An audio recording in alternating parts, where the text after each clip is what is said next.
안녕하세요. 2학년 경제를 맡은 배형신이라고 합니다. 올해 경제라는 과목을 통해서 함께 공부하게 돼서 반갑습니다. 먼저 경제 과목을 앞으로 어떻게 진행할지에 대한 얘기를 잠시 하도록 하겠습니다. 자세한 얘기는 수업 시간에 좀 더 하도록 할게요. 먼저 1학년 때와 마찬가지로 수업은 디딤 영상을 보고 오도록 합니다. 그래서 디딤 영상에서 선생님이 개념 설명을 하고, 그리고 수업 시간에는 그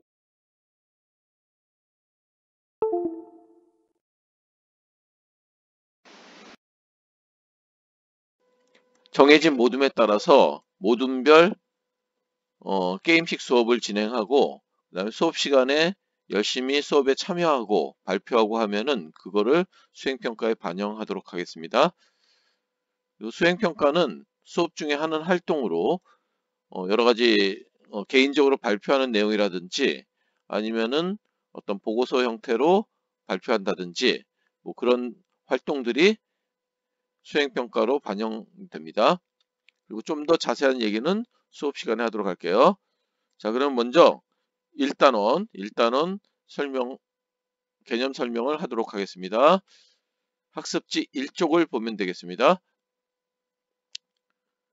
자, 교과서 12쪽에서 17쪽에 있는 내용을 선생님이 디딤 영상 1, 2, 3, 4, 3번까지 내용으로 정리해 봤습니다. 먼저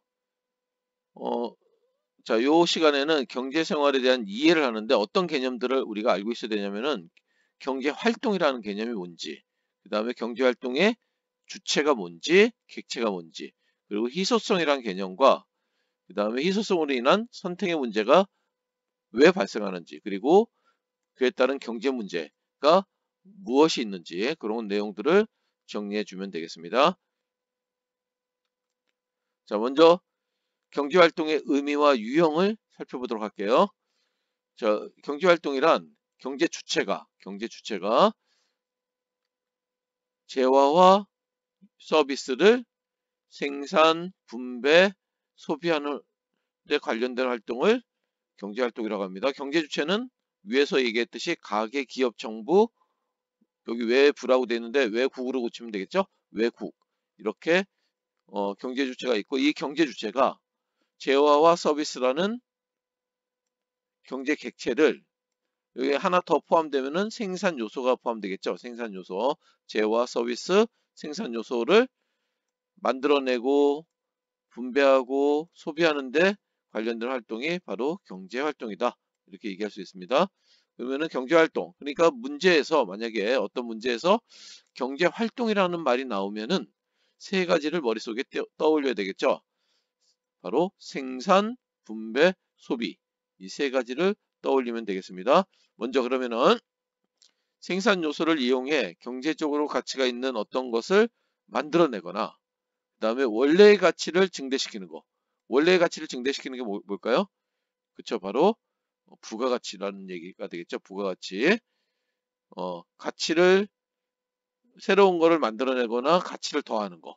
그게 바로, 자, 예를 들면은 뭘 만드는 거, 제조가 되겠죠. 어떤 물건을 만들어내는 거, 제조된 물건을, 상품을 그걸 어느 일정한 지역으로 운방하거나 아니면은 오랫동안 보관하거나 저장하거나 판매하는 거.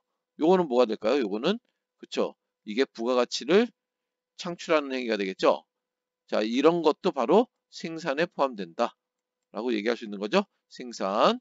자, 이렇게 생산에 해당되는 거고, 생산에 필요한 요소에는 노동, 토지, 자본, 이거를 생산 요소라고 하죠. 이런 생산 요소를 활용해서 물건을 만들어내고 그 물건의 가치를 더해 플러스 시키는 거. 이게 바로 생산 활동에 포함된다라고 알고 있으면 되겠습니다. 그 다음에 생산에 참여하여 그 대가를 받는 것으로서 소득이 나누어지는 과정. 자, 여기서 중요한 말은 대가라는 말이죠. 이 대가를 받는 과정을 바로, 그쵸, 여기 생산활동에 대한 교과서 설명입니다. 사람들의 욕망을 충족해주는 재화 서비스를 만들어내거나 아니면은 그 가치를 높이는 거. 교환, 운반, 저장을 통해서 이런 것들도 다 생산에 포함된다는 걸 알고 있으면 되겠습니다. 그 다음에 요 대가를 생산에 참여해서 대가를 받는 거. 내가 노동을 기업에 제공하고 대가로서 뭘 받죠? 임금을 받게 되는 거죠. 바로 그런 과정들이 다 분배 활동이다. 이렇게 얘기하는 겁니다. 그래서 분배 활동이란 생산에 참여하고 대가로 생산물 가치의 일부를 소득으로 얻는 행위를 얘기한다. 기업은 자연자원, 노동 자본과 같은 생산 요소를 구입하고 그 대가를 지급하는데 이 과정이 바로 분배 활동이다. 이렇게 얘기할 수 있습니다.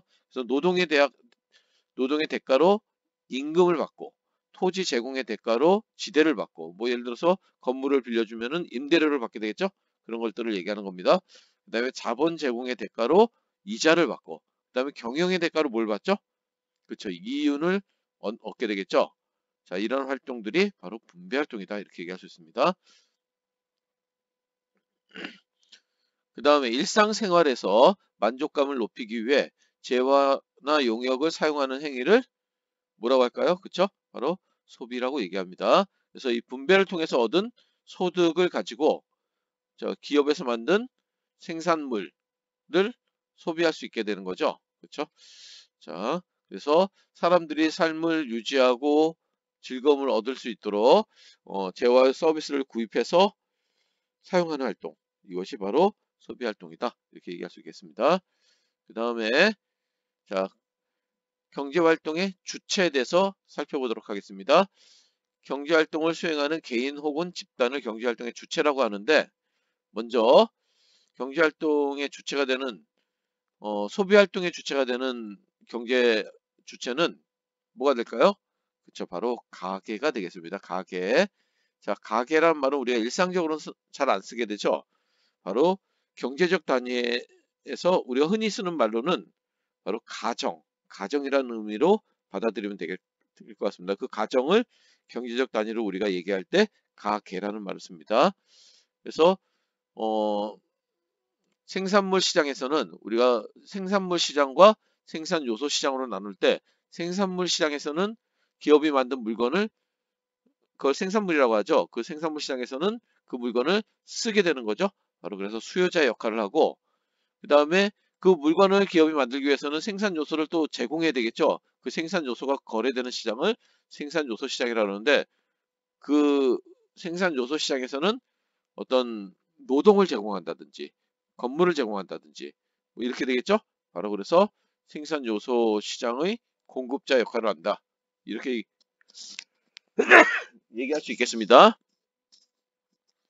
자, 그 다음에 그래서 이 가계가 갖는 경제활동에서의 목적은 뭐냐? 뭘까요? 바로 그렇죠. 효용을 극대화하는 거다. 이렇게 얘기할 수 있겠습니다. 효용을 극대화한다. 이 효용이란 말은 다른 말로는 그렇죠. 만족이란 말로 바꿀 수 있겠죠. 만족을 극대화하는 거. 이게 바로 가계가 갖는 목적이다. 이렇게 얘기할 수 있겠습니다. 그 다음에 생산활동의 주체는 뭘까요? 생산활동의 주체는 바로 기업이 되겠습니다. 기업이 되겠고, 자, 생산물 시장에서는 바로 뭐가 될까요? 그렇죠. 공급자 역할을 하죠.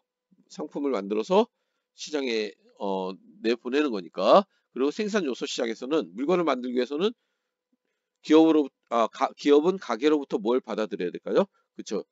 노동을 받아들여서 그걸로 물건을 만드는 거죠. 그러니까 생산 요소 시장에서는 수요자의 역할을 한다라고 얘기할 수 있겠네요. 자, 가게는 생산물 시장에서 수요자, 생산 요소 시장에서는 공급자. 기업은 반대로 생산물 시장에서는 공급자 역할, 생산 요소 시장에서는 수요자의 역할을 한다라고 얘기할 수 있겠습니다. 그래서 기업의 목적은 뭘까요? 그쵸? 바로 이윤을 극대화하는 것이 목적이다. 이윤이 나지 않는 기업은 결국은 망할 수밖에 없겠죠. 그래서 이윤 극대화가 목적이라고 얘기할 수 있겠습니다. 그 다음에 재정활동의 주체가 되고 가계와 기업에 세금을 부과하고 그 다음에 민간 경제에서는 잘 만들어지지 않는 그런 공공재를 제공하고 이런 역할을 하는 경제 주체는 바로 그쵸, 정부가 되겠습니다. 그래서 생산물 시장에서의 정부도 수요자의 역할을 할 수 있고 일부는 생산물 시장에서 공급자의 역할도 할 수 있겠죠, 정부가. 그 다음에 생산 요소 시장에서는 주로 수요자의 역할을 한다. 수요자의 역할을 이렇게 하고 있네요. 그래서 경제활동의 조종자로서의 역할, 요 말이 중요하겠네요. 조종자로서의 역할을 한다는 거.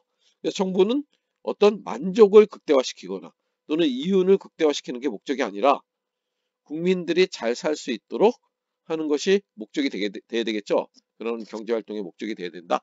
그거를 나타내는 말이 바로 사회적 후생의 극대화란 말로 나타나는 겁니다. 자, 그 다음에 경제활동의 주체, 또 하나의 주체는 또 외국이 되겠습니다. 그래서 나라와 나라 사이에 어떤 경제활동이 이루어질 수 있겠죠. 그래서 교육의 주체가 되고 각국의 가계 기업 정부를 포함하는 개념이다. 그래서 각 국가 자기 자국의 이익을 극대화하는 것이 목적이 되겠죠. 각국 경제 주체의 이익을 극대화한다. 이렇게 얘기할 수 있겠습니다. 자, 그 다음에 경제활동의 객체를 보면 경제활동의 대상이 되는 것이 무엇이 있느냐? 자, 크게 보면 생산물과 그 다음에 생산 요소 이렇게 둘로 나눌 수 있겠습니다. 그래서 인간에게 만족감을 주는 유형의 물건. 자, 우리가 이렇게 손으로 만질 수 있는 물건, 유형의 물건을 재화라고 합니다. 재화. 그리고 인간에게 만족감을 주는데, 재화와 똑같이 만족감을 주는데 어떤 인간의 활동을 통해서 만족감을 줄 수가 있겠죠. 이거는 서비스가 되겠죠. 서비스. 그래서 재화와 서비스, 이걸 생산물이라고 하고 또는 이 재화 서비스를 상품이라고도 얘기하죠. 그렇죠? 그래서 이런 생산물이 바로 경제활동의 대상이 된다는 거. 그 다음에 생산을 하기 위해서는 어떤 필요한 들어가는 어떤 그 여러 가지가 있겠죠. 그걸 생산 요소라고 하는데 노동, 토지, 자본 이런 것들이 바로 생산 요소가 됩니다. 이런 것들도 바로 경제활동의 객체가 될 수 있다는 거. 재화와 서비스가 거래되는 시장은 생산물 시장. 그 다음에 노동, 토지, 자본과 같은 생산 요소가 거래되는 시간은 생산 요소 시장이 되겠죠. 그래서 이렇게 경제활동의 객체는 생산물과 생산 요소 이 두 가지가 거래되는 각각의 시장이 있다는 거 이렇게 얘기했습니다. 자, 이 내용과 관련돼서 경제활동은 이렇게 돌고 도는데 생산, 분배, 소비가 각각 독립적으로 이루어지는 것이 아니라 상호 밀접하게 가계, 기업, 정부가 어떤 역할을 하면서 이게 반복적으로 이루어지는 경향이 있는데 그것을 우리가 경제활동의 순환이라고 얘기합니다. 그래서 기업이 생산한 재화와 서비스는 가계 소비의 대상이 되고 기업의 생산 과정에서 창출한 부가가치는 생산에 참여한 사람들에게 소득의 형태로 분배되고 이것이 가계 소비의 원천이 되고 이렇게 뭔가 연관되어 있다는 거. 이게 바로 경제활동의 순환의 개념인데 다음 디딤 영상에서 바로 이 경제활동의 순환 요 표를 함께 공부하도록 하겠습니다. 요 내용, 요 경제활동의 순환 요거를 꼭 알고 있어야 됩니다. 이게 중요한 내용입니다.